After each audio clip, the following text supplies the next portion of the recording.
I should laugh about that, but I won't because he really is. He's been in Las Vegas for as long as I can remember, reporting for our CBS affiliate here. Any number of times he has officially, for the station, looked into Area 51, and an awful lot of what you're hearing tonight. Now, I want to get his comment in a moment on what happens in ufology, and what happens is it eats its young. It's absolutely horrible what goes on. Ufology just sort of self-destructs. So in a moment, we'll find out what George thinks about that, and your calls coming right up. George, ufology does more damage to itself than all the chuckling newspaper articles that are ever written. Any comments on that? Can't argue with you there, Art. Ufology is a mess. I mean, it starts with the premise of what's a ufologist, and anyone can become one just by saying so. And there are a lot of really good people in the field who have worked for a long time to get to the bottom of this mystery, but they do it in spite of ufology because you got so many crazies and zealous religious type saucer nuts who are firmly convinced they know what the truth is. They know the mind of the aliens. They know where these people come from. I try to approach it as a news story that you follow the evidence where it leads, and don't lock yourself into something.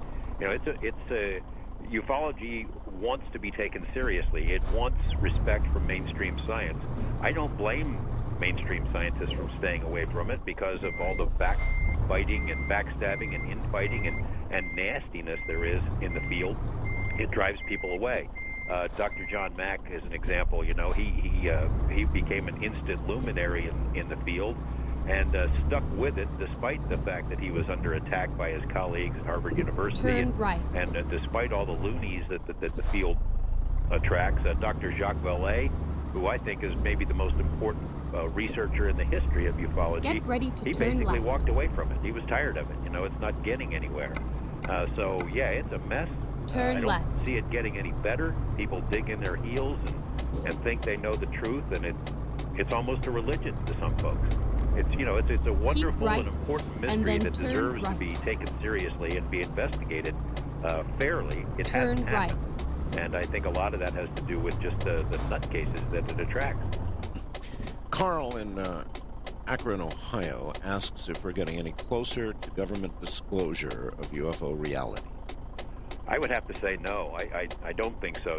Art, you and I have been this a long time, and it seems like every year you hear it, oh, yeah, it's just around the corner. I don't think so. If you want to go back to Area 51 as an example, I had been working with this congressional investigator who worked on the black budget, and, he put it this way, look, when this stuff comes out, people will go to jail. I mean, they've been stealing money, diverting it from legitimate national security programs, lying to Congress. Maybe in the beginning there were good reasons for the cover-up because of how upsetting the reality might have been if the news had broken. Now I think it has a lot to do with covering their butts. Get ready to turn George, right. do you remember the official government explanation for Roswell? Do you remember the silly press conference they had after we saw the dummies that they claimed were rock? Do you remember that? Oh, I sure do. I mean, which version are they going to come out with next week? They've so hopelessly muddled that story. And maybe that's on purpose, because, they told what probably is the truth in the beginning. Then there was the first cover story about a weather balloon. Then later it was a double secret probation weather balloon and the bodies. And, ufologists have not done a very good job themselves. We can't seem to agree on what the exact date of the crash was, or whether it's one crash or two, and where it happened and how many bodies. I suspect something really did happen. I think the government's lying about it, but it's now so hopelessly muddled, I'm not sure we're ever going to get to the bottom of it. Yeah, me too. Roger in Detroit, Michigan. You're on the air with George Knapp. Roger in Detroit. Going once. Ready to roll. Going twice. Go on. To Jason in San Diego. Hi. We don't seem to be hearing the people that we're putting on. Jason in San Diego, are you there? I think we may have... Are you still there, George? Yes. Okay. Let's try one more. Let's see. Mike in North Dakota, you're on the air. Ooh. Turn right. Are you hearing anybody, George? No, I'm not. I'm not either. I wonder where our board op went. Okay. All right. They're checking into it, George. Get Apparently, ready. these Turn people right. are here. They're all actually there. For some reason we're just unable to hear them. Turn right. So we'll work on it. We'll see what we can do. It's some sort of technical problem. Anyway, have they used up at the ranch any professional psychics, remote viewers, people of that caliber? Have they brought them in? Yes. There was a remote viewer. I don't think I can use his name, but you can guess about him. It's probably the most renowned remote viewer who was tasked by Bob Bigelow to take a look at it and described it to a T. I think he was here. He was up at Mount Charleston when he did the remote viewing and had never seen the ranch, but drew it an exact replica. It's really amazing. He had a sense of some sort of foreboding, some sort of an evil presence underground in a particular part of the ranch, and it sort of fits with a lot of what we've heard over the years from other people.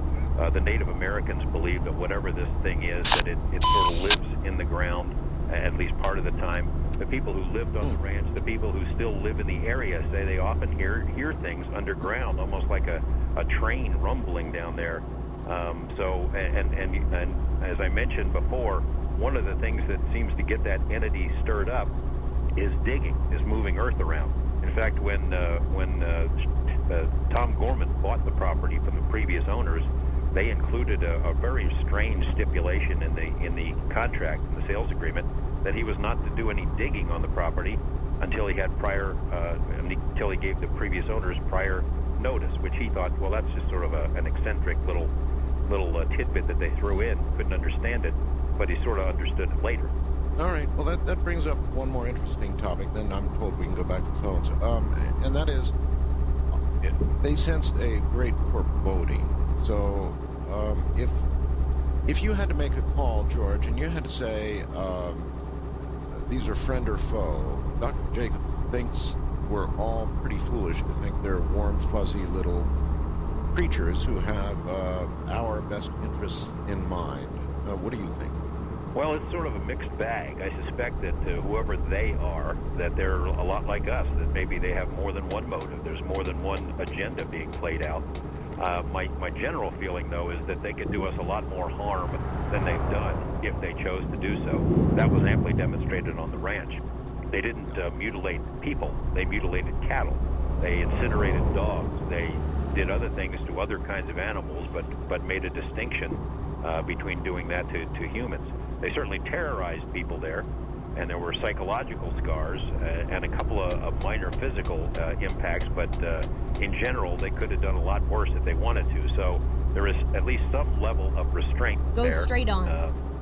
What their real motives are, I have no idea. Well, it's a little bit of hope anyway. All right, I'm told that we now, I apologize to those that we missed because of a technical error. Bill in Arizona, you're on with George Knapp. Hello, it's good to talk to you both tonight. I'm calling from Arizona, and I'm not too far from Vegas. One night, my family and I were coming back from Lake Mead, which I'm sure you're both familiar with. We saw a bunch of strange lights, had no idea what it was. I drove up on it, and when we got to where it was about 2 miles away, it was gone. Thought nothing more of it. Well, within a week, there was a very expensive motorhome with about an 8 to 10 foot dish parked out there towards the lake where we saw it. And the dish was rotating like a radar screen or something like that. Go straight on. And within 2 days after that, there was 6 or 7 helicopters that spent 2 days full of military troops. They fly so low over my house that you could actually see the guys with their M16s flying around the area. And they searched this area very, very well. And I was wanting to know if either one of you had heard anything about that. Well, I certainly had not heard of it, but it does bring up the subject of government involvement where these things are seen. George? Well, there is ample evidence that the government monitors this stuff on a regular basis, and I would hope that they would. I suspect that they don't know the ultimate answers to the obvious questions any more than we Keep do. left, they might have more information, and then but I'm not continue sure straight that on. They know what the bottom line is. As for Lake Mead, we have records dating Go back to the straight on. 40s of UFO sightings, pretty dramatic sightings over that area. However, as a caveat to this, that they do use Lake Mead for regular training exercises. I've been on the lake in boats when I've seen these giant helicopters dropping Navy SEALs or commandos or something into the water and then retrieving them. So I'm not trying to throw water on what you saw, just that they do use that area on a regular basis for regular prosaic training exercises. All right. Third wildcard line would be Dan in Seattle, Washington. You're on with George now. Yes, Art, this is Dan in the U District. It's been a long time since I've gotten through. 10 years It has maybe. been, yes. And by the way, welcome home, Art. Thank you. George, I've got a question to see if there's any updates on that email you sent me about that incredible video that I emailed you about a couple years ago, shot by an Iranian newsman, of that disc that's now, I guess, in the possession of TV1 in Iran. I'm sorry, I haven't seen Go it. straight I on. don't have access to it. We're not on very good terms with the Iranians these days. Yeah. If I remember what you're mentioning, I remember you referencing it. I have not seen it. Yeah, it was an incredible video. In fact, I was shocked by it because you could see detail on it. You could see windows and everything. Okay, well, again, it's going to be very muddled because right now, I would imagine that whatever we've got that we're willing to break out and so that we can watch Iran very carefully is probably flying in the skies over Iran. And, of course, there have been tons and tons of recent reports of UFO activity in Iran. So what do you think, George? We're on the same page on that one. I'll bet there are all sorts of UFOs flying over Iran right now, and that we built most of them. Exactly. All right, Roger in Detroit, Michigan, you're on the air with George Knapp. Good morning, Keep gentlemen. right, Art and George. and then I have a turn question right. about a fellow named Phil Schneider. I watched a video. Turn right. He did a couple videos, and I watched it online. I haven't been using a computer that long. I haven't been listening to you very long, but I enjoy your show. And is Phil Schneider for real? I'm sorry, I don't know the guy. Oh, you don't know him? You never heard of him? You've never seen any of his interviews online? Nope, can't say I have. Oh, okay. All right. What does he talk about? Well, he was supposedly a geologist that worked for the government, and he supposedly killed one of the Greys at Dulce Base, and he was supposed to be part of, mooring tunnels, and he was talking about all this stuff, and then he just came up dead. It was kind of scary watching it. He even had a couple fingers missing off of one hand where he claimed he was shot. Okay. All right. Well, it sounds like somebody we'd like to Get ready to turn probably left. know more about, or possibly know more about. There's so much confusion in this whole area of ufology, and separating the wheat from Turn the chaff left. is just a constant full-time job. Jeff in California, west of the Rockies, you're on with George. Hi, Art and George. I'd like to know if either one of you know any more about the UFO at Norton Air Force Base that Colonel Corso described in the day after Roswell. I almost said tomorrow.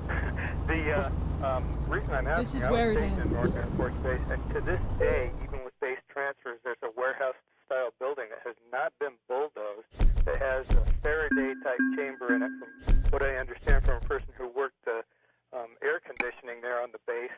And he indicated there was a whole lot of air conditioning in that building. And it's run by Northrop Grumman. It has been run by TRW and was their space and missile systems operations for many years. But that building is still there, and everything else has been pretty much remodeled or redesigned. Let's you do guys know this. any more Rerouting. about that particular aspect that Colonel Corso described in his book? I don't. I'm sorry to say. I'm hate to be striking out for you here, but I've read the same stuff. That's pretty much it. Sorry. Okay, well, maybe I'll contact you guys and let you know what I do know about it. Yeah, please do. Out. Yeah, please do. You said the building is still there despite everything else being demolished, so that's pretty interesting. If you have anything on it, by all means, please get it to us. Mike in Louisiana, you're on with George. Yes, I just had something to add. You had mentioned, Bell had mentioned that he had seen a craft that seemed to float along.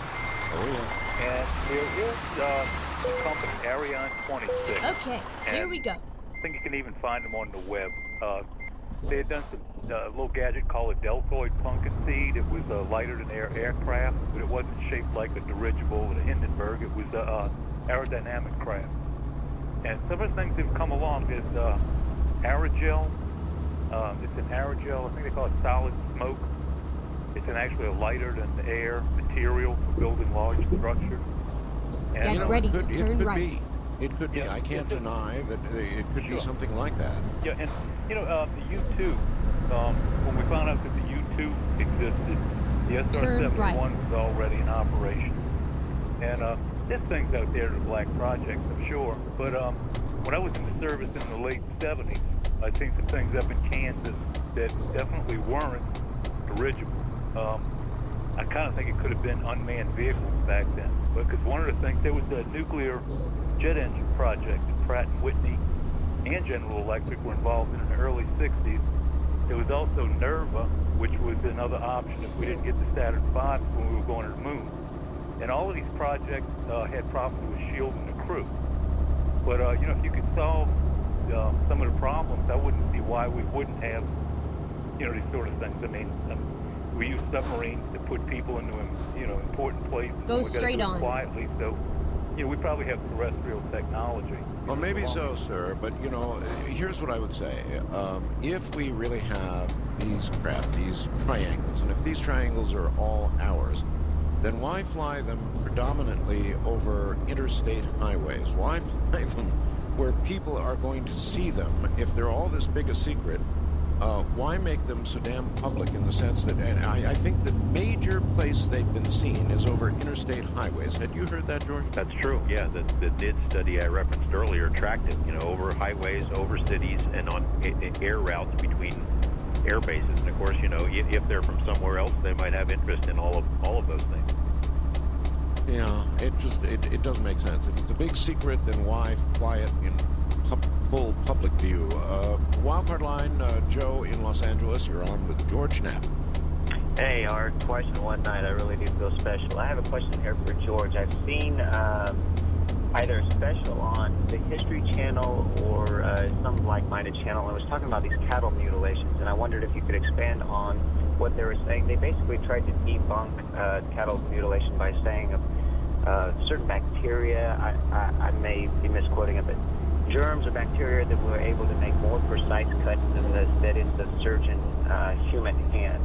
And I wondered if you had any more information for that, and I'll take the answer off the air. Thanks, guys. Well, there have been a variety of explanations for cattle mutilations over the years, and none of them really work. I mean, we heard it was Satanists, we heard it was predators like coyotes. Keep right. Well, now this one. There's no bacteria, for example, that cut up that calf on the Skinwalker Ranch. Not in a matter of minutes, not taking 75 pounds of meat off of its bone and ripping the bones out. Some of these mutilation cases, the ball joints have been ripped out of the steers. It's very precise parts that are taken. You look at them under a microscope, and it's surgical. There have been indications of high heat used as cutting instruments, pinking shears. The natural explanation doesn't cut it. Hold it right there, George. This is Coast to Coast AM. We'll be right back. I kind of wonder if George, who's been at this game for a long, long time now, has any advice for other reporters out there around the country. There are a lot of them, radio and television reporters, who might consider Capital da fumaça é assim, olha, não é perigoso. In a moment, we'll find out. Mike in Auburn, Washington says, hey, Art, I thought you just said on the show past 2 nights you're not using screeners anymore. You obviously know the names of the people that have been phoning in tonight, and so you're using screeners. Well, look, no, I didn't say that. What I said was, I'm not using screeners during open lines. Mike, and anybody else who might be confused on the issue, during open lines, I'm doing unscreened calls. When we have a guest, it's a different story.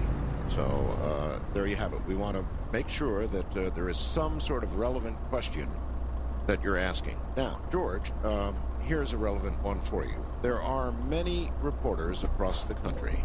Some of them, no doubt, are thinking of doing stories in this area, perhaps, for the first time. Would you have any advice for them? Well, I would say come on in. The water's fine. However, these are treacherous waters. There is a tremendous learning curve in this. You can't just jump into the deep end and think you're going to solve this mystery. I remember naively thinking back when I started, well, heck, give me 6 months, I'll get to the bottom of this thing. Well, here it is a lot of years later, and I'm still no closer to it because, there is a learning curve. You have to figure out who to trust and who not to trust, who to believe, what to believe. I mean, 95% of all that I hear in the field is just nonsense, or there is a prosaic explanation. It's that other 5 to 10% that's the heart of the matter. That's interesting. That would be where I would focus my attention. But take it slow. That would be my advice. Take it slow. Learn the ground rules and who to trust, because it is treacherous and it's hard to figure out what to believe. Yeah, that, and plus what you mentioned earlier, that then when you go back to another story, they're going to be tossing little green men at you for the rest of your career.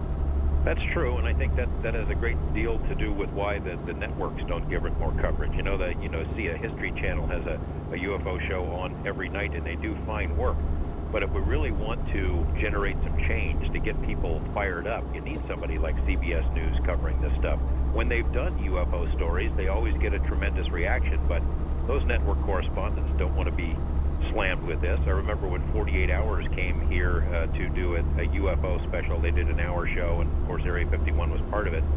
They had to drag those reporters kicking and screaming into doing that program because they were worried it would follow them. It doesn't have to be that way. You can do good reporting in this Peter field. Jennings. You remember the Peter Jennings special? Yeah. Well, of course, ufology roundly criticized the Peter Jennings special, and from their perspective, perhaps rightly so, it didn't do everything they wanted, and of course it couldn't. However, for the general public, I thought it was a good first step. I did too. I mean, obviously they gave short shrift to a couple of parts of those stories. Roswell, I thought they really did Stan Friedman an injustice, and I thought on the abduction stuff, they dismissed that pretty easily. I was happy to see that there was coverage, and a lot of the tone, at least for the first part of the program, was pretty supportive that this is a legitimate area for inquiry. The ultimate end was not very satisfying, but I was like you. I was glad to see some attention. Well, I wonder if the feedback encouraged them to do a follow-up or discouraged them from ever touching it again. We'll find out. First-time caller line, Andy in San Antonio. You're on with George. Hey, Art and George. I just wanted to ask George if he'd known about a attempt to recover one of the first autonomous aircraft that the U.S. developed at Roswell around the same time. Sorry, I don't know anything about that one. All right. The reason I asked is I had a buddy who lived with his grandfather and had been out there at Roswell. He claimed to have been there at Roswell and seen the aliens in the aircraft, but he was of a level of top-secret clearance that he was out there at the time. His purpose was to recover an autonomous aircraft developed by the U.S., top-secret deal, and he went out there to recover the craft and ran into some U.S. military that was saying, no, you can't go out there. There's something out there. He's like, well, I'm going to go get my craft, and if you don't have a level 4 secret clearance, you can't come. So he ended up going out there and found the aliens and described the craft to me and the aliens to me, and sounds pretty interesting. He said that he saw live bodies and dead bodies, and the live alien communicated to him that in the same dialect, he said, I would be much obliged if you went up on top of the hill and recovered one of the bodies for me. And so he and his team recovered the alien and went off to find the top secret aircraft out there. And well, that's a heck of a story. I've never heard of us having an atomic-powered aircraft, certainly not back then. It would be an amazing technical achievement. Art, you ever heard of us having an atomic aircraft? No, that's a new one on me.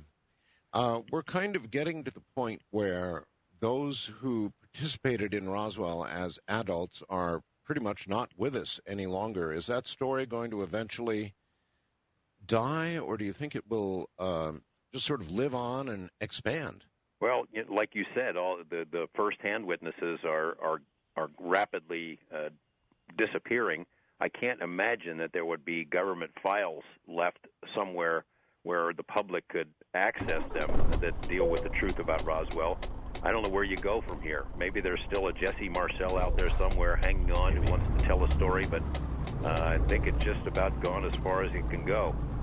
However, you've got folks looking into other kinds of crashes. They had a crash retrieval conference here organized by Ryan Wood here in Las Vegas back in, I think, November. And you got a lot of folks who are interested in that particular discipline. So maybe Roswell isn't going to have any new secrets come out, but there are other ones to investigate. Now, you remember Congressman Schiff, late Congressman Schiff, he requested the records, and they were all gone, destroyed, or missing. Yeah, and I suppose there might be a vault somewhere, but it's not a vault that you or I are ever going to see. Jason in San Diego, you're on with George Knapp. Hi. Well, I'd like to say that there are nuclear-powered aircraft. In fact, the U-2 and the SR-71 are both nuclear-powered. And I also want to say this, that in 1989... Wait. Stop there. I'm not aware they're nuclear-powered. No, they have Pratt and Whitney. At Federation of American Scientists Online, you can punch in ASPEN, and that stands for Aerospace Plane with Nuclear Engines. In fact, we've been working on one since the Manhattan Project. The United States was interested in making an atomic-powered aircraft in order to basically stay up there forever. I mean, basically 20 years. No, I don't doubt. But wait, this is the question I want to ask. Ask. In 1989, when the SR-71 was being retired, basically the government dug a big hole in the ground and buried the SR-71s, which are made out of titanium, worth billions of dollars worth of aircraft, buried them in the ground. At the same time is when people at the base started coming down with radiation poisoning. And then this is when George Knapp and your buddy Lazar, come out and start, claiming that UFOs are on the base. Meanwhile, contractors on the base are dying. Are you involved in covering up basically the nuclear program? And think about the deaths of these contractors. A lot of these people work in Las Vegas and fly in on Janet, airlines. I think this is what's really going on, is that the United States has had these nuclear-powered aircraft. When we decided to retire them, and when they were up in 1989, people on the base started dying. Okay, so the question is, hold on, caller, hold on. The question is, are you involved in covering up the fact that these aircraft were nuclear powered, George? Well, the SR-71 and the U-2 certainly were not nuclear powered. They were powered by Pratt and Whitney engines, and I have no doubt that the U.S. government and military have looked into having atomic powered aircraft and would like to have them. The fact is, I seriously doubt we had them back in the 1940s when that last caller was referring to. As for burying SR-71s out at Area 51, I seriously doubt it. I think most of those are accounted for, and most of them have gone to other air bases for display purposes. Some of them are still flying, and they weren't radioactive to begin with. As for the question about the Groom Lake workers getting sick, not only have I not covered it up, I'm the guy who first reported it. We KLAS-TV, at my direction, fought all the way to the U.S. Supreme Court with those workers. We won minor victories in forcing the opening of a lot of those files. We walked hand in hand with them through every step of the way, and I think what happened to them is an absolute tragedy. But it's not because SR-71s were buried in the ground. It's because of all the component materials from stealth and all kinds of other stuff that they burned in open pits, and that covered the base day after day with giant piles of black smoke. We reported it. It's been picked up elsewhere. There is no cover-up. Thank you, George. All right. Ann in Texas somewhere or another, you're on with George. Dr. Mack, when he passed, who's taking over his work in different ones, like Colonel Corso and different ones? Are you privy to who's maybe picking up the gauntlet? It's a very good question. Who is going to be coming along? Who will be the next Dr. Mack or Colonel Corso? Well, there's no one of Dr. Mack's stature in the field, I don't think, and especially in the area of abduction research. But Dr. David Jacobs is a good man and a good researcher. I have a great deal of respect for Bud Hopkins. He doesn't have the academic credentials that these other folks do, but he's pioneered in that field. I don't know that those shoes of Dr. Mack can ever be filled, but there are some good people, in particular in abduction research, who are plugging away. As for Colonel Corso, I'm not sure. I mean, I think he might have been one-of-a-kind guy. There are other people like him who are probably privy to secrets. I hope they come forward someday and can help us shed light on this mystery, but we're waiting. All right. Stanley in New York, your turn with George Knapp. Yeah, good morning, George. Good morning, Art. I was curious, in terms of percentage-wise, and by the way, as far as people eventually coming out with stories, they will reach their inevitable death on deathbed, and maybe then we'll be able to get deathbed confessions from people who have worked but nothing to lose anymore at that point. So that's maybe when we'll really get some great inside information. But up until then, what percentage possibility would you say that this is simply a matter of human beings having great creative minds and things happening optically to their eyes, to their minds, to their connection, and that there is virtually nothing going on? Go straight on. In terms of percentage, is there a chance that absolutely nothing extraterrestrial is going on that's a figment of our imagination? All right, that's actually a pretty... Yeah, it's a good question. All right, George?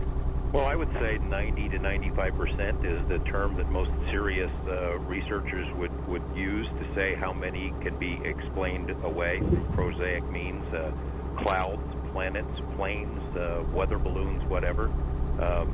In fact, when I went to Russia over there, back in the early 90s, the Russian files that I accessed, their military conducted a 10-year nationwide study, tens of thousands of cases. They reached the same sort of conclusion that 90 to 95% could be explained.